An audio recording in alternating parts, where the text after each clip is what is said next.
Hey guys, James Wilson-Taylor here for Roxanne. We are backstage at 2000 Trees 2024. Kid Bookie on the lineup, and he joins me now. How you doing, man? Somewhere. Actually, I'm better than ever. Nice. Nice. That leapt You quickly. thought I was going to give you a solemn sentence like I always fucking do. I fucking changed. He's in for the good times at this festival. I mean, let's start with that. 2000 Trees, it's such a good vibe, man. I'm sure you're seeing this already. Like, loads of friends of yours, I'm sure, on the lineup and stuff. And, like, it's just always such a well-curated lineup. Got to be a fun one to see that this is on the festival calendar, right? You hyped for this one? Yeah, man. It's my first 2000 Trees. So hopefully I can make it like 8,000 in the future. Nice. So I have many thousands to collect. So I'm looking forward to having a good set. Thanks for letting me be here. It's good to rock out for the fucking people. Yeah, absolutely, man. Absolutely. Well, it's been a big summer for you already. I do want to just cycle back a little bit slightly because I loved your little download festival moment popping up with Wheatus. Obviously, I mean, the collab's been in there for a minute and we've all heard that and it's great. It's such a cool moment. But how nice to do it live at an event like Download as well, right? You know what? It's yeah, because like in the zeitgeist, that song only going to exist one time. And I guess to be able to be one of the pretty much the only people in the universe to add my DNA to that song, Yeah. And to be able to do it at Download, it's kind of like monumental, especially where you don't really expect fucking anything. So that's pretty dope. Yeah, pretty cool. Hey, the crowd went nuts for it. It was a very, very nice moment. It was extremely sentimental. Thanks for giving me moments before I die, universe. We appreciate it, universe. We appreciate it. Well, speaking of more live moments as well, I do want to briefly mention the tour you've just kind of wrapped because I Prevail. You know we love those boys. You know we love those I Prevail boys. How was that? How was that getting to play shows for those crowds as well? It was wicked, man. They're good friends of mine, so it was, it was very organic to be able to just tour with them and set it off. Shout out, Yeah, Cody. I love those boys. Fucking sick shit, man. It's nice to be able to go to any place in the world on this floating rock in the middle of nowhere, and people say things that you've written. So that's pretty surreal, very cathartic. Thanks for making me stay alive because that shit's dope. Yeah, very, very cool to see. Well, exciting times for you in general, man, because obviously the album is on the way. We know it is imminent at this point. Songs for Living, Songs for Dead. Tell me about it, man. I know you've been working with some really interesting, cool people on it as well. Like, just tell me a little bit about the kind of writing and development process of this one. I guess I'm normally a very feature-heavy type artist, so I guess this album was a lot. It was nice for me to like kind of not lean towards like my familiar names that people know me to be with all the time, and kind of just like show people what I can do away from like, I guess just sometimes the mix up of like, who you're like, like just like kind of what you do on your own, away from like, I guess just kind of your brain and the influences that you have with like the artists that you bring together to kind of curate the music. And it's really like lack of feature heavy, which is like what I wanted to do, just so I could like kind of demonstrate shit that I don't normally, or I do that people don't necessarily take in from the theatrics of rapping, Yeah. No, it's interesting. It makes up. I mean, still bringing in people like, clearly, like, you throw a member of Good Charlotte in there, you throw a member of Skin Dread in the mix. Like, it's cool to see that, like, it's clearly, like you say, it's not a feature for feature's sake in any way. It's very much like, no, these are people I admire and actually really want to work with. I work very heavy with quite a lot of people, but I stay very like at home with the people I know. So it's very, especially Billy from Good Charlotte. He's a massive, obviously he's one of my fucking favorite people in the world from before he even knew me. Shout out Good Charlotte, shout out Joel, Benji and Paul. But yeah, working with Billy, it's always an honorable thing. We make really sick fucking stuff. So I love you, Billy. Yeah, very, very cool. Very, very cool, guys. Let's talk about kind of latest single, which I guess is Love Me When You're Angry, right? I mean, tell me a little bit about how that track in particular kind of came to be. Always an obvious single for you as well?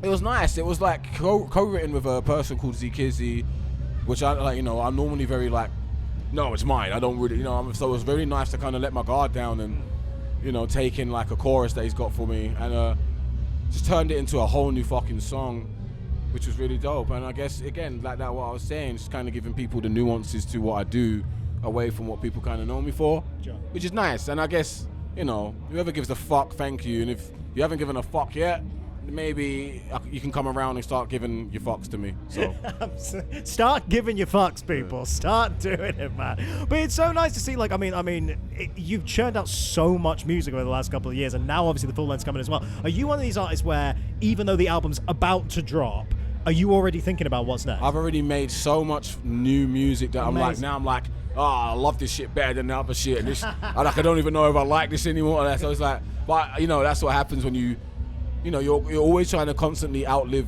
where you were before. Yeah. You're always trying to do what your brain kind of hears before you've learned it, and then you do it, and then you keep doing it until you kind of learn it. And you know, music's a very special thing. I take it very serious. I'm not in here to be some fucking look at me type bullshit.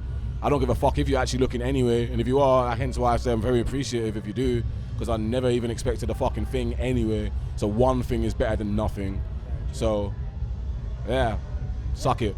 Nice one, man. I mean, the live show is so fucking energetic as well, and I really, really love it. But like, how are the newer songs in particular? Like, that's always a nice moment. I find I talk to everyone about this. Like, bringing the newer songs to the set is gonna change how you feel about them one way or another a little bit, right? Because you're gonna see that 100%. visceral reaction for the first time. Especially where we took these a lot of my new album on, you know, to arenas in Europe. So half of these people have never heard half the songs. So it's not even out. Right. And the ones that do, you know, you're only getting what you're kind of familiar with. But so it was really nice to see the reception. Like, you know, for a couple nights in a row, we had like 7,000 people raising lights in the air for Love Me When You're Angry, you know? So it was like, you know, surreal moments that I guess kind of, bump up that dopamine for you. Like, oh shit, this is why I do this shit. Yeah. You know, away from the bullshit of the mania of this masquerade of business and smiling in faces because people act like they give a fuck when they really fucking don't, because you just got to be in a conglomerate space acting. Fucking shit. But yeah, I love it. You know what I'm saying? I get you. I get you. Yeah. I get you, man. No, but it's like those are the moments you live for, absolutely. And it's nice as well that I feel like you're in a really, really great place where, like, because of the, like, you push into like loads of different spaces and stuff. It's just really cool that, you know, we mentioned earlier that kind of tour support with I Prevail, but you can kind of support loads of different artists and play to loads of different audiences and make new Kid Bookie fans in that process, right? That's the kind of thing where I'm trying to guess. That's why I guess it is. Like I said, this project was, you know, let me not feel like I need to, you know, show everyone that I can work with this one and work with this one and do this, that, and the other. It was kind of like, let me strip back and have a lot of production from a lot of people and kind of, you know, just show people what I can do. So I'm like, you know, so I, you know, because I want to be in the precedence of the people I work with, you know, not to, you know, it's not just like, you know, not a buzz where I'm just like, look at me. I want to, you know, be in the same kind of places as my peers. Yeah. Because, you know, why would I not be here for, you know, this isn't, like I said, it's not I don't know, man. Music's a weird place and the industry's crazy. But if you're here and you've got an authenticity to yourself and you know you want to challenge the status quo and you want to be a fucking martyr for the cause, then fucking jump on the wave and stop giving a fuck about bullshit and let's make some fucking havoc, you know what I'm saying? Authenticity is the word, man, because you can see that's where your fans have really kind of latched onto what you're doing, right? You can see that community building. I've seen it through the, you know, as the shows get bigger and all that stuff, they can tell that you're authentic with Thanks, that. Thanks, man. man. Really, you're nice. a really nice dude. You look at me like properly without like just gauging through the questions. So I really like that. Oh, I appreciate you too as well. I love man. rock sound. Shout out fucking Jack, man. Jack's our boy. Jack's our boy. He's sat over there. You can go say hi in a minute. He's the band. One more question before I let you go. Something we've been asking absolutely everybody this weekend. So, 2,000 Trees, massive lineup. It's always such a great lineup at this festival. It's so well curated. Like we say, you know, collabs for you, it's important when it matters. And it's like, you want to do it with something great. Again, authentic, right?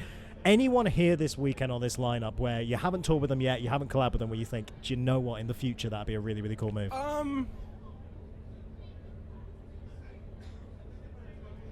I know them. I like shout out fucking, you know, shout out Don Broco. I feel like we would make something very niche, you know. But that's what I love about Broco is when they get super weird with it. And do you know what I mean? That's where I thrive. So I feel like it would be really cool to just kind of delve into some sonic bullshit. So if this gets to you, actually, you know what? There's so many more than just Don Broco. Like even like kind of bringing it back down to the like home and just like even like, you know, I think like me and Novatons would make something dope. I think even me and Wargasm would make something fucking dope. Wargasm are on one with their collaborations at the minute. My God, they are lining them up. It's very, very cool. They are. So yeah, man. Salute to everyone just doing their thing. Fuck the hate. Suck it up if you have to, and just keep trying, man. That's all you got.